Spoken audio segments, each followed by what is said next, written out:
Well, there are lies, then there's damn lies, and then there's statistics.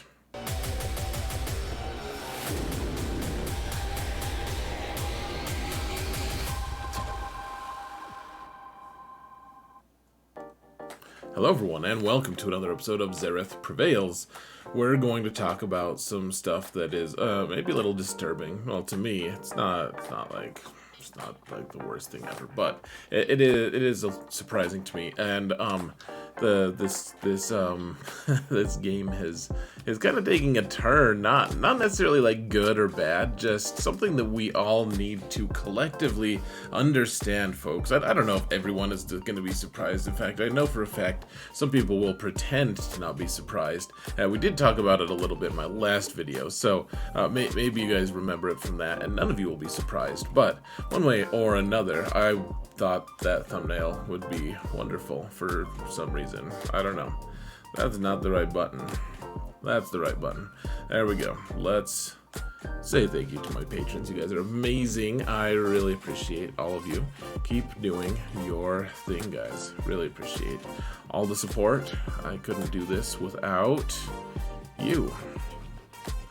And just a reminder, folks, if you want to support this channel for free, all you've got to do is hit that like button, subscribe, comment, do something to help me mount the algorithm the way PvE is mounting PvP.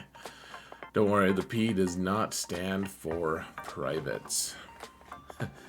Or maybe it does. Who freaking knows? So there's the slide I made last video, folks. And the idea here is that right now PvE is probably dominant in this game, to the point that GAC and territory wars are just not. They're not impactful right now. I mean, well, they're impactful in the sense that if you don't do them, then you're missing out on some seriously very important rewards. However, you're also in a lot of ways not able to like progress with this. It's like everyone gets those same rewards in a way. So to expound on that, guys, like GAC rewards, almost everyone is getting about 50% wins. That's just how it works. Maybe the people at the very top get the majority of their wins. You know, you can have those guys can conceivably have, you know, a few of them, one of them at least, can go undefeated, and that's just how it's built, though. The very top of any group, that's the same with territory wars as well. You could potentially go without losing. However, the way they have it in place is that the vast majority of people in GAC and in territory wars are going to lose about half of the time. That's just how it is. Like you win 3 because you have some like easy opponents. Your opponents are going to be really tough the next week, and you're probably going to lose at least 1, maybe 2, maybe 3. And if you don't, then the next week is going to be even harder. That's just how it's built, how it's constructed. And so GAC, you break about even. Like the way the skill squish works and everything, you can kind of just go on like a 5-4 run for like the entirety of it. So you can have a winning record, but not by that much, right? Like it's not that crazy. And then in territory wars, like some of the guilds in the gauntlet are probably not going to lose very often. However, the gauntlet only refers to like the top 10 guilds. After that, you're either going to win 1 or 2, you have 2 fights. If you lose both of them, then you get paired with someone way weaker than you, so that you auto win.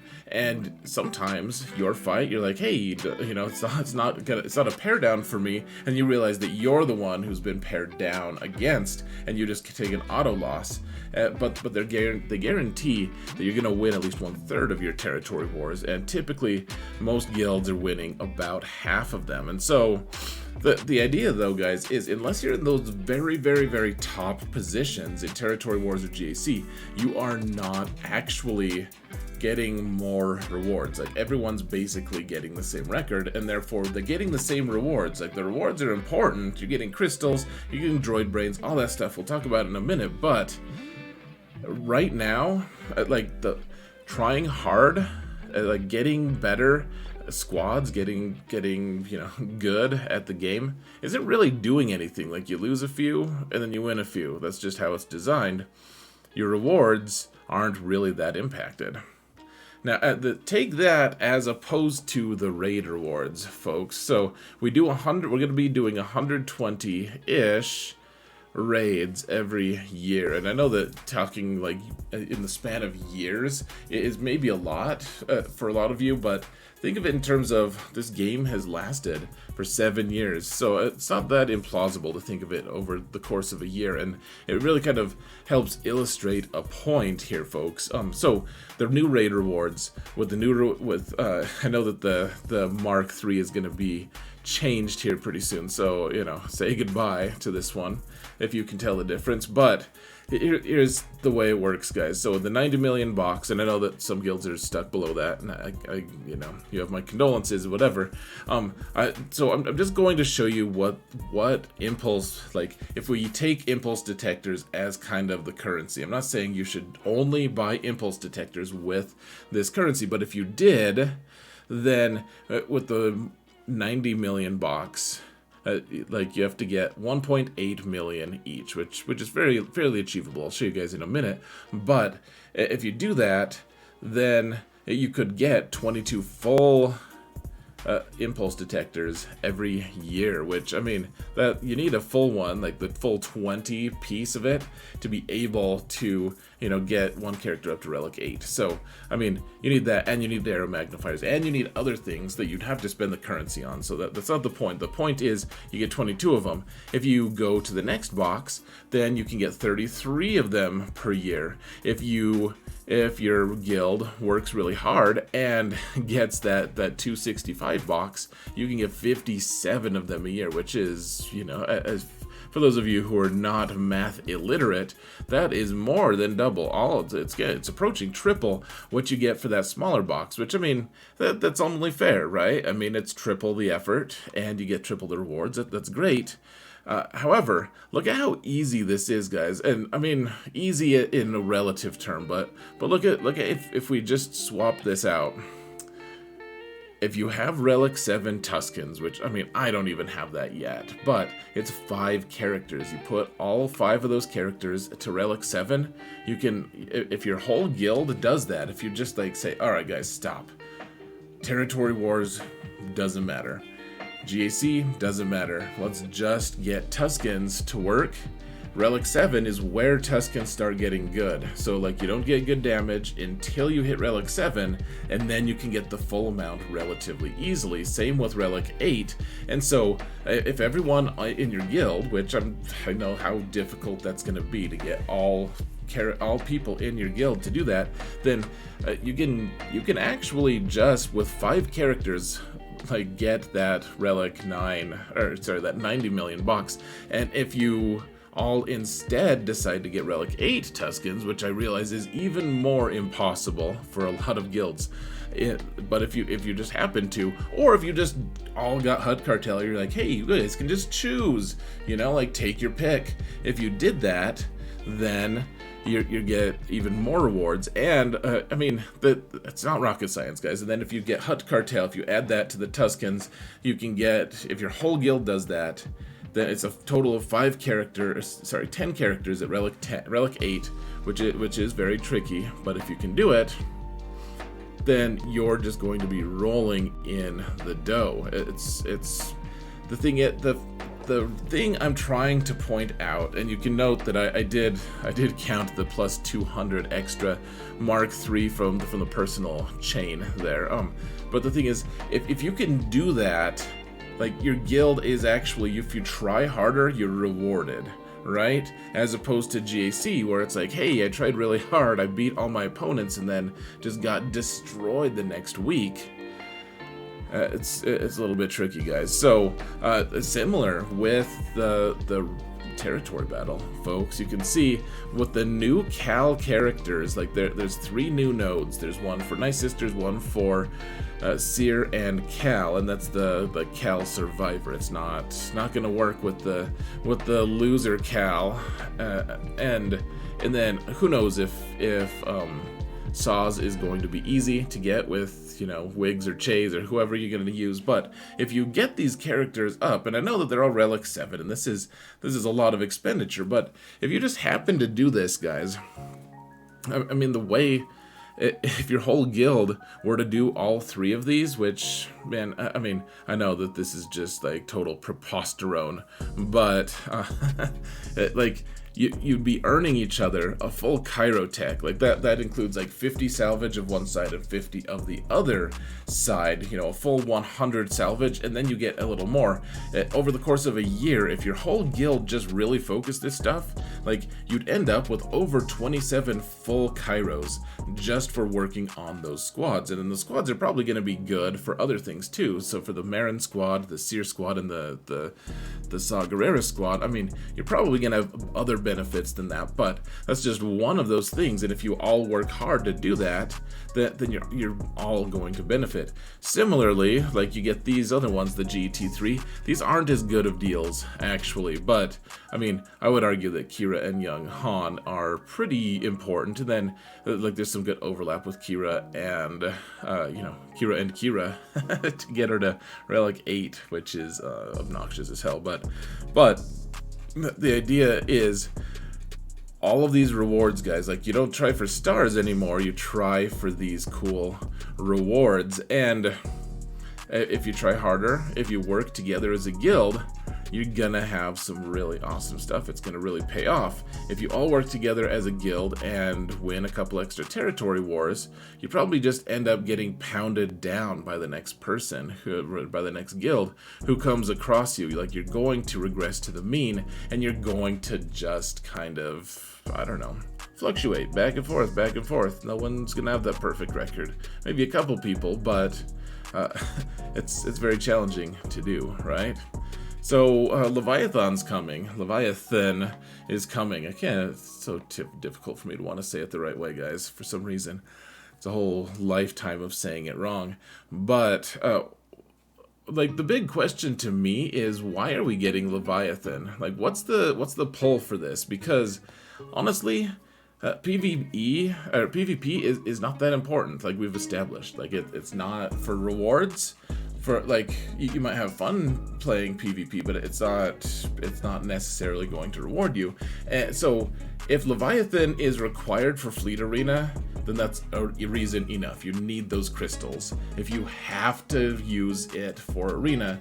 But if it's like any other of the Galactic Legend level ships that we've had released, like with Executor and with Profundity, I will be shocked if one of those two doesn't just counter Leviathan anyways. Like, I'm guessing you're going to be able to climb in fleets without Leviathan, in which case you don't really need it for Fleet Arena. Like, maybe eventually you'll want it, but you don't need it right away.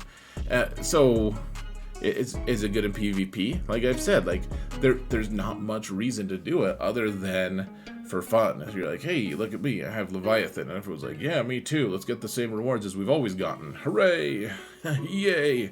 It's wonderful. The ROTE node, Rise of the Empire node, the territory battle one, well, the node, I don't know if there's gonna be a node for it. And I don't really care. Like, maybe, like, to me that would be like the only reason to do it. Like, special node, that where you get more you get more specialer from it. No, you get it, you get more currency, I guess. Because that's the only thing I can think of that would incentivize us to get Leviathan, because we're not incentivized for playing PvP, really, unless it's fun, unless it's a good time. So, you know, to be very clear, and I've said it a couple times in this video even, the PvP rewards are very important.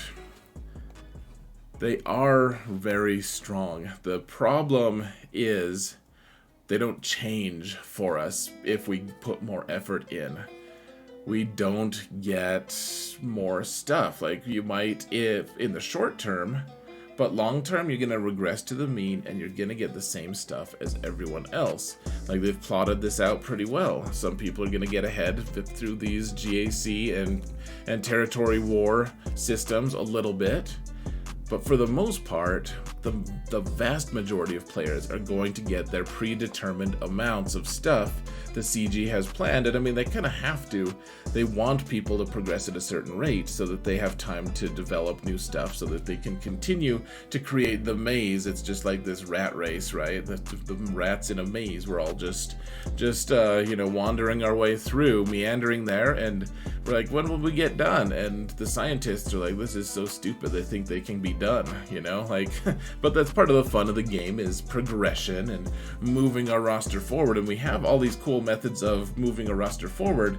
The problem is all of those methods are PvE right now. If we want to focus and actually put more effort into it, we're going to succeed more. The E stands for effort, guys. I actually don't know that. But at this point, GAC and Territory War are hobbies. I love GAC. You guys know that's what this channel was started on, and whereas I don't mind working on PvE stuff, and honestly, I've found a lot of joy doing it lately. I mean, it's not PvP. I like that competition, I like pitting myself against someone else, and more we've had more and more stuff to have to do. Like, we have to put 30 minutes into the raid every couple days now, like that. Just on top of everything else, there's just a lot to do. And in GAC and Territory Wars, another big thing is the main way to progress in there and do better and earn better rewards, beat tougher opponents, is by getting Omicrons, and CG has not seen fit to give us those at all. They just dole them out. You can pay some money for them if you want, but otherwise you get a predetermined, you get like one a month. That's it. It's your allowance. They're like, here you go, thank you for playing. Oh, you didn't have Jawas? I guess you get a little bit less than last time. Sorry. Hope you have Jawas next time for some reason. You don't have incentive to have them. I guess for the raid now you do, but I mean, the point stands. Like, the Omicrons have been very, very, if you want to look at a bottleneck, that's what it is. And it's ironic because in a lot of ways, like, we don't need Omicrons. Like, they're fun, but the only place we actually use them, I know some people use them for the raid or for I guess a lot of us use one of them for the raid, but then the majority of people just use them for Territory War and GAC. They don't use them for Territory Battle, and so why even care? Because the Omicrons aren't actually progressing us, really. We're all getting the same amount of Omicrons. We're all just progressing the same. And it's like, well, I have all the Territory War ones, so we're going to win in Territory War. It's like, well, maybe. I guess maybe that's a strategy to employ. Like, honestly, I think the Territory War, it's more possible to win a large percentage than in GAC. GAC, you're just gonna get kicked back, and honestly, guys, I don't love that. I love GAC. I like the system that's in place with the leaderboard, but there's no incentive to work hard at it. If it's like, man, there's a really tough group, then just don't try. Don't try. Lose your 3 matches, have a short-term crystal shortage, and then next week go kick those noobs' asses from the zone behind you because you're way stronger than them, and they dared think that you would give them a fair match. Yeah, right, man. You got to get your crystals. You got to get your 50% win rate. So, anyways, what do you guys think? Is this just crazy? Am I just perceiving things differently? Like, is there an incentive to play GAC? Like, we all wanted Riva. Cool. What's she doing for us other than giving us a node in PvE, in territory battles, to get more stuff for our people? What incentive do we have for playing GAC? I love GAC. My incentive is to destroy people. No, to compete and stuff, but it doesn't, it's kind of hollow in a lot of ways. It doesn't actually progress my account. It's just fun. So yeah, guys, let me know what you think. Thank you all so much for watching, and remember that in all things, Zareth's kind of pissed about this.